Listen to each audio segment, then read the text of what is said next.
The Christmas party was already over, but the mansion still smelled like pine, spilled champagne, and money that never had to apologize. Iris Navarro was halfway through boxing leftover truffle sliders, quietly, carefully, when a shadow fell over the stainless steel prep table. Not security, not a drunk guest. This shadow didn't rush. It waited.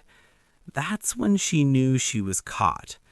Before we go any further, if you're into dark, twisty holiday stories with power plays and dangerous chemistry, hit like and subscribe right now. You don't want to miss where this goes. And yeah, happy almost New Year. Let's end this year a little unhinged. She didn't look up at first. Iris had learned young that eye contact could be interpreted as guilt, flirtation, or a challenge, depending on who held the power.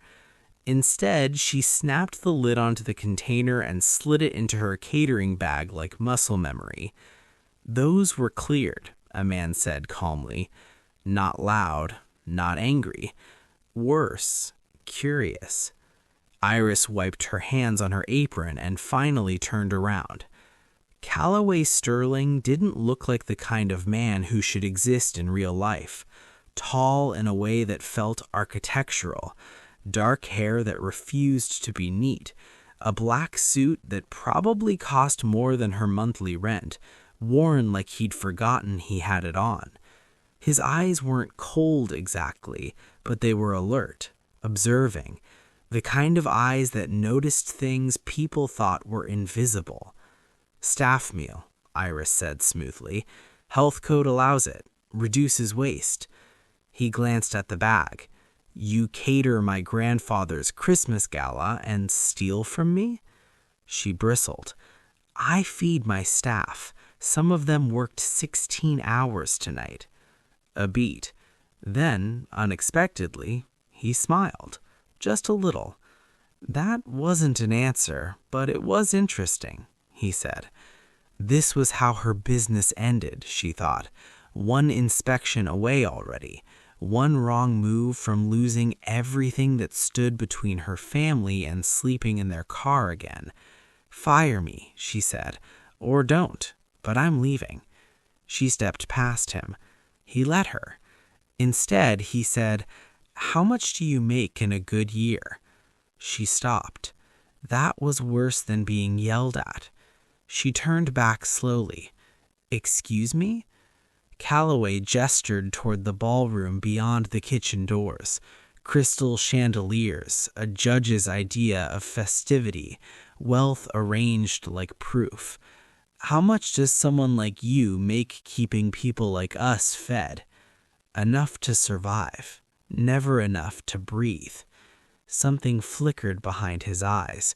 Recognition, maybe, or guilt.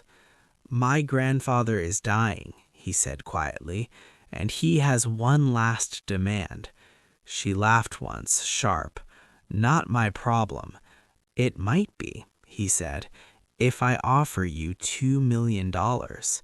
The number hit her like vertigo. "For what?" she asked. "To play my wife," Calloway Sterling said, "until New Year's." Silence swallowed the kitchen. He continued like he was discussing weather. "We'd sign an NDA, you'd wear a ring, attend meals, smile at my grandfather while he believes I finally married someone real. After the holidays, we part ways. Clean." Iris stared at him, heart pounding. "You're insane." "Probably," he agreed, "but you're pocketing leftovers at a Sterling estate because you're desperate, and I'm standing here because I am too." She should have walked away. She didn't, because through the open doors she could see Judge Harlan Sterling being wheeled closer to the fire. 81, thinned as bone, eyes still sharp enough to cut. The man whose signature destroyed her childhood, the ruling that stripped her family of status, safety, and sleep. The ghost she'd built her rage around. And now he wanted a show. $2 million, Iris repeated. Tax-free. Calloway nodded. Plus a public investment in your catering company. Legitimate. Clean. Her pulse roared. She thought of her mother, Marisol, changing names like coats, of her siblings memorizing escape routes, of the inspection notice taped to her fridge. I have conditions, Iris said. Of course you do.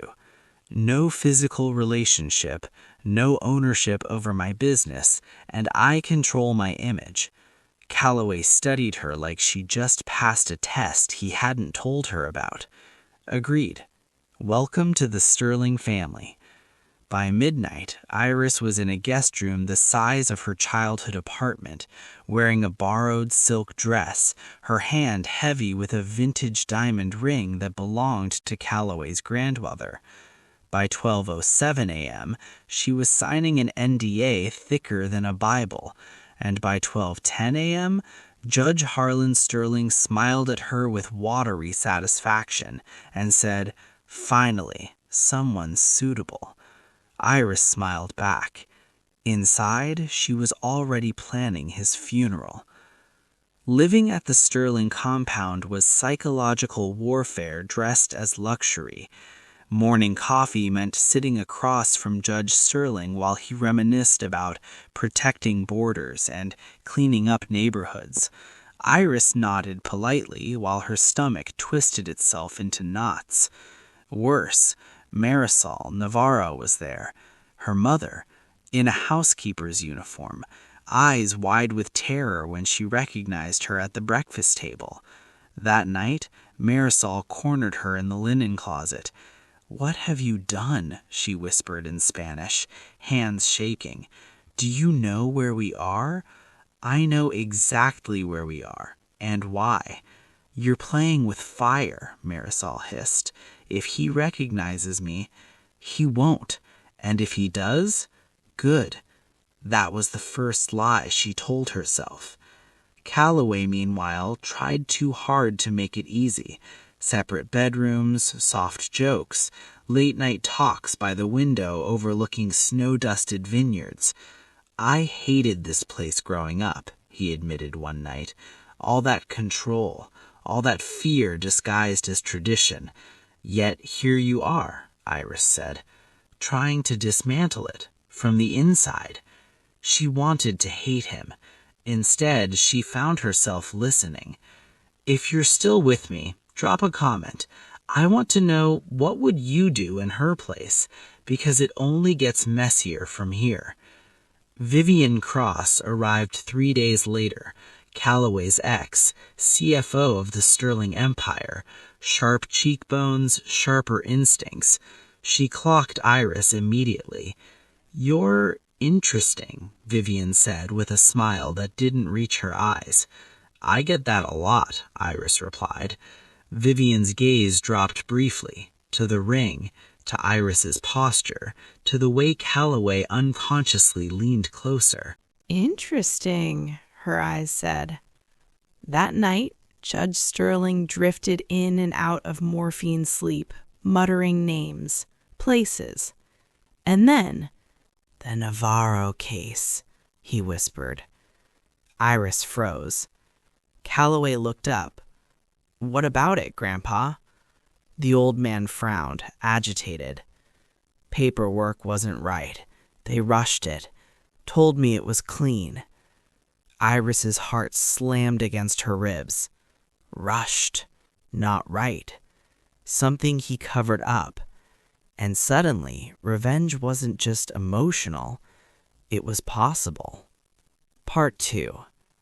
Christmas Day arrived wrapped in tension and poinsettias. Snow fell like a lie, soft, pretty, hiding everything underneath. Vivian had started digging. Iris could feel it. Too many questions. Too many casual mentions of background checks. Marisol begged Iris to stop. "Please," her mother whispered. "We survived by staying invisible." "I survived by remembering," Iris said. "There's a difference." Calloway, caught between them all, finally cracked. "I don't want this to end," he told Iris that night. "The contract, I mean. I know it started wrong, but what we're building doesn't have to be." She almost told him then, almost told him who she was. Instead, she kissed his cheek and said nothing. Judge Sterling summoned them all to the living room on Christmas afternoon. Fire blazing, family gathered, cameras ready. "I want the truth," the old man rasped, "before I go." Vivian stiffened. Calloway frowned. "About what, Grandpa?" "The prices," Judge Sterling said, eyes locking on Iris. "Everyone has one." He gestured weakly. A folder slid onto the table. Inside, documents, the Navarro case, notes in the margins, a clerk's signature forged, evidence of coercion. "I could have fixed it. Didn't. Too inconvenient." The room went silent. Iris stood. "My name is Iris Navarro," she said clearly. "You destroyed my family, and now you're going to fix it." Calloway turns to her, stunned. "What?" She met his gaze. "I was never just the caterer." Vivian smiled slowly. "I knew it." Judge Sterling laughed, a dry, awful sound. "See? Everyone has a price." "No," Iris said. "Everyone has a choice." She slid the documents toward Calloway. "I could burn your empire, expose everything, or we rebuild it, together. You fund the legal defense, you reopen cases, you make it right." Calloway swallowed hard. "And if I say no?" She slipped the ring off her finger and placed it on the table. "Then I walk away, and I take the truth with me." The judge stared at Calloway, waiting. Power hung in the air like a held breath. Calloway reached for the documents. "I choose her, and I choose change." Judge Sterling closed his eyes. He died 2 days later. The fallout was brutal, public, transformative. The Sterling Empire didn't collapse, it evolved. Iris became more than a wife on paper. She became a partner, a force. Her mother got legal status, her siblings slept without fear. And on New Year's Eve, standing on a balcony overlooking a city that never made space for them, Calloway took Iris's hand. "No contracts, no lies." She squeezed back. "Just consequences," she replied. If this story hooked you, stay with me. The next one dives even deeper into power, obsession, and second chances. Subscribe, ring the bell, and let's walk into the new year together, eyes open.